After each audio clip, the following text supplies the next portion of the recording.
Well, the Unknown Warrior arrived in London on the 10th of November in 1920 at Victoria Station, platform 8. And I've always reflected on that as I arrive in Victoria Station every morning for work. You know, I actually come in on a train that often arrives at platform 8 myself. And I'm always reminded of that train that would have arrived in 1920, carrying the body of the Unknown Warrior. So remembrance remains a very real thing to most soldiers who at some stage in their service will know someone who's lost their lives on operations, and that makes you kind of reflect on the losses that have been sustained by other generations of soldiers before you. I think the Unknown Warrior has become a timeless memorial to those lost in war.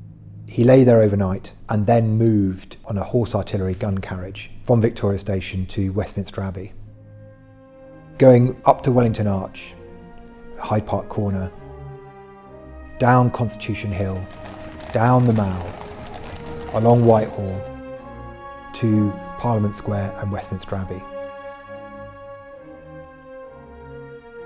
The empty coffin on the top of the Cenotaph, the Garden of Remembrance, and the Unknown Warrior, even 100 years later, perform this kind of avenue of remembrance every year, which provides a focal point for the whole nation to remember the losses in war.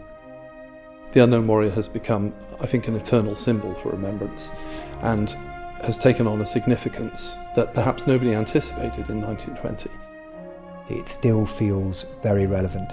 And I know that I speak for a lot of soldiers that, we've often stood there and reflected on friends that we may have lost in operations around the world. So I think that remembering those who've been lost and the freshness of those memories for some people who've served in places like Afghanistan or Iraq in the last 20 years remains as real today as it would have been in 1920. This year, of course, is also the 40th anniversary of the founding of the Western Front Association. And I think it's an interesting moment, coinciding as it does with the 2020 Centenary, to reflect on the work that we have done and our ambitions for the future.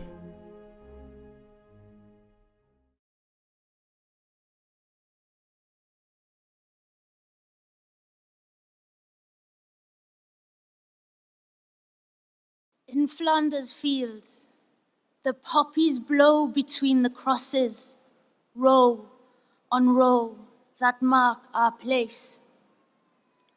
And in the sky, the lark still bravely singing, flies scarce heard amid the guns below. We are the dead. Short days ago we lived, felt dawn, saw sunset glow, loved and were loved, and now we lie in Flanders fields. Take up our quarrel with a foe.